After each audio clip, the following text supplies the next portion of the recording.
How to install Cinema HD on Smart TV.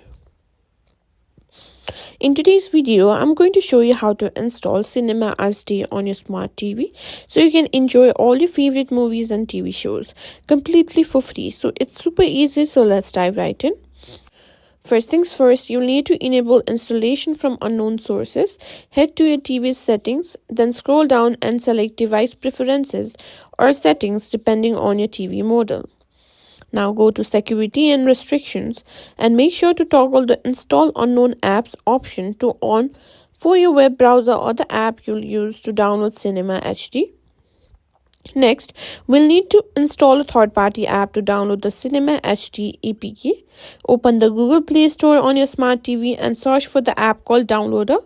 Once installed, open the Downloader app and let's move on to the next step. Now in the Downloader app, simply go to the URL fill at the top and enter the Cinema HD APK download link. Once you've entered the link, simply click Go. The app will now download the Cinema HD APK file onto your Smart TV. After the file finishes downloading, a prompt will appear asking if you want to install the app.